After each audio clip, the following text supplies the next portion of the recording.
कि हम लोग विचलित हो जाते हैं। कई आ गए तो खुश, इतने लोग आ गए, जैसे जैसे अपना अपना तरीका है समझने का। भजन करने वाला है, उसको लगता है कि अगर भजन करने के लिए 4 आदमी आए तो उसके मन में आता है कि ओ हो भजन करने वाले आ गए, एक खुशी है। और वो चले गए, अरे छोड़ के चले गए, उसका दुख। जिसको धन का लोभ होता है, उसको बहुत सारा पैसा आ गया तो खुश, ओह, और पैसा चला गया तो दुख। जैसी जिसकी मति है, उसको वो चीज मिलने से सुख है, उसके वियोग में दुख है। लेकिन जो मुक्त जीव होते हैं ना, जो इन बंधनों से उठे हुए होते हैं, वो लोगों को कुछ भी आए कुछ भी जाए, कोई दुख नहीं है। हमने गुरु महाराज जी को देखा, एक व्यक्ति काफी साल रहा, गुरुजी जब भी पूछते रहे वो बोलता रहा कि पैसा का है, मेरे पास कोई पैसा नहीं, मेरा पास कोई पैसा नहीं। और वो व्यक्ति जिस समय मर गया तो 12 लाख रुपए निकला उसके उसमें से। गुरुजी से हमेशा पैसा लेता रहा, वो मरने के बाद 12 लाख रुपए निकला। गुरुजी ने एक भी पैसा उसमें से स्वीकार नहीं किया और ना ही गुरुजी ने कोई प्रतिक्रिया व्यक्त की। गुरुजी ने ध्यान नहीं दिया।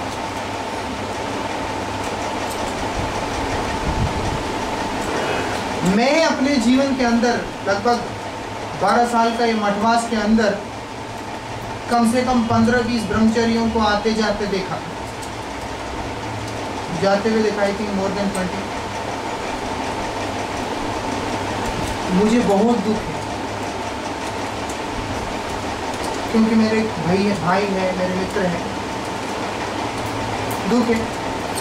मैंने 1-2 बार परम पूज्य बाबा भारती महाराज जी के सामने अपने दुख को व्यक्त भी किया था कि ऐसा लगता है कि मैं एकदम अकेले हो गया, मेरे 2 साथी जा रहे हैं। भारती महाराज बोलते हैं कि तुम जैसे बेवकूफ भी दुखी होते हैं। मैं बोला महाराज, बोलते हैं हाँ, बोलते हैं आना जाना चलता रहेगा, तुम अपना भजन करो, तुम उसकी चिंता मत करो। जिस जीव के ऊपर भगवान और गुरुदेव की कृपा रहेगा, वो व्यक्ति जाने के बाद भी भटकेगा नहीं, उसके ऊपर कृपा हमेशा रहेगा। वो जिसके ऊपर कृपा नहीं है, वो गुरुजी के पास बैठ कर के भी भटक जाता है। हमने देखा है अपने आंखों से। जिन लोगों को इस तत्व का ज्ञान है ना, वो लोग विचलित नहीं होते।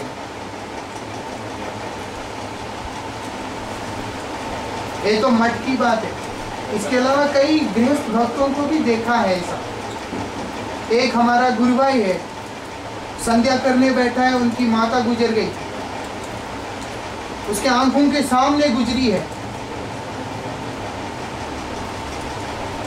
पूरा संध्या की उसको जबकि 1 घंटा लगता है, गुजरने के बाद 1 घंटा उसने आराम से संध्या की, उसके बाद उठा और सारा क्रियाक्रम करके आया। क्यों? प्यार नहीं था, उस स्थिति में खड़ा है। श्रीवास के घर में श्री चैतन्य महाप्रभु जिस समय संकीर्तन कर रहे हैं ना, श्रीवास पंडित का जो पुत्र था वो खत्म हो गया था, वो रो रही है श्रीवास की पत्नी। तो श्रीवास पंडित क्या बोलता है? पुत्र गया पति भी जाएगा। अगर महाप्रभु का संकीर्तन में बाधा हुआ तो अच्छा नहीं है, चुप अंदर बैठो। क्यों इतने निष्ठुर थे, इतने कठोर थे? नहीं, वो ये मैं मेरा के जो भाव था उसमें से ऊपर उठ चुके थे। उनके अंदर वो दुख, वो लोभ, वो काम, वो क्रोध, वो सुख, वो दुख, कुछ भी उनको स्पर्श नहीं करता।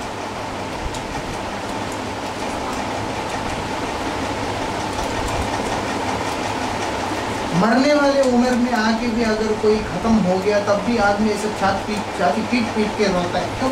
वो आसक्ति है नहीं और जाने वाला तो जाना चाहता नहीं, जो रहते वो भी नहीं चाहते कि हो जाए, या चाहते होंगे लेकिन शायद व्यक्त नहीं करते सबके सामने।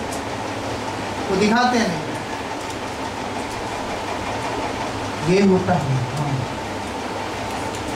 हमने देखा, हमारी दादी मर गई, हमारे दोनों चाचियों को मैंने खुद देखा है। पूरी रास्ता दोनों गाली देते रहे और जैसे ही गुड़िया के सामने गए खूब रोए। हमारी माता जी स्वभाव से बहुत सरल थी, गांव की थी, इसीलिए उनके अंदर ऐसा कोई वो नहीं है। लेकिन हमारी चाचियाँ दोनों एमकॉम किया, एक ने कुछ और किया, बहुत पढ़ी लिखी है, शहरों में पल के बड़ी हुई है।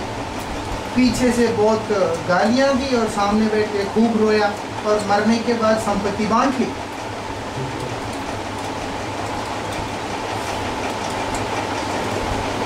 जागतिक सुख और दुख ऐसे लोगों को पकड़ के जकड़ते हैं जिसके अंदर ये इस प्रकार की दुर्भावना है। यहाँ पर भगवान कपिल यही चीज की उपदेश दे रहे हैं कि माता, इस मिथ्याभिमान से बाहर निकलो।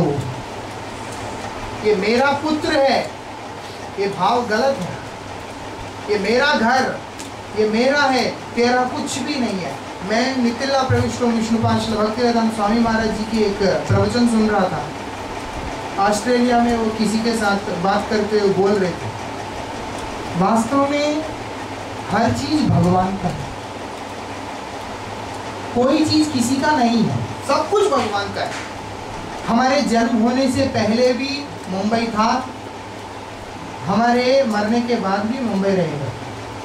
बीच में आकर के हम अपनी मालिकाना हक जताते हैं कि ये मेरा है, ये इसका है, ये उसका है। जब तक हम हैं तब तक है, जब जाएंगे उसके बाद भी ये चीज है, कोई और आके बोलेगा। लेकिन मूल में ये सारी संपत्ति किसका है? अनंत ब्रह्मांडों का मालिक, एक छत्र मालिक भगवान श्री कृष्ण है। श्री कृष्ण नित्य स्वामी। अहम सर्वस्व प्रभु मत्तः सर्वम प्रवर्तते, मैं ही सबका प्रभु हुई और मेरे से ही सब कुछ प्रवर्तित हो रहा है। जो कुछ भी चल रहा है, सृष्टि स्थिति प्रलय, सब कुछ जो कुछ भी हो रहा है अर्जुन, ये मेरे ही कारण हो रहा है। इसीलिए श्रीमद् भागवत के प्रथम श्लोक में कहते हैं, जन्मादस्य यत् अनवयात् इतरतः अर्थेषु च अभिज्ञ स्वराट्, जो सृष्टि स्थिति प्रलय आदि के मूल कारण है, जो इसके अंदर रहते हुए भी इसके अंदर नहीं है, उस परम तत्व परब्रह्म भगवान श्री कृष्ण जो कि परम सत्य है, उनको मैं नमस्कार करता हूँ। ये भागवत तत्व है। हम लोग कल प्रहलाद जी महाराज जी के इतिहास को श्रवण करेंगे। कल नरसिंह चतुर्दशी है। भगवान नरसिंह देव कल के दिन प्रकट होकर के प्रहलाद महाराज जी की रक्षा की है। बहुत पवित्र तिथि है नरसिंह चतुर्दशी। विष्णु तत्व के जितने भी तिथियां हैं उनमें से एक अलग महत्व रखता है। जैसे जन्माष्टमी, रामनवमी आदि तिथियां हैं, उनमें से नरसिंह चतुर्दशी की एक अलग महिमा है। नरसिंह चतुर्दशी ऐसा है कि भगवान नरसिंह देव की कृपा होने से स्वार्थ और परमार्थ दोनों की बाधाएं नष्ट हो जाती हैं। इस संसार के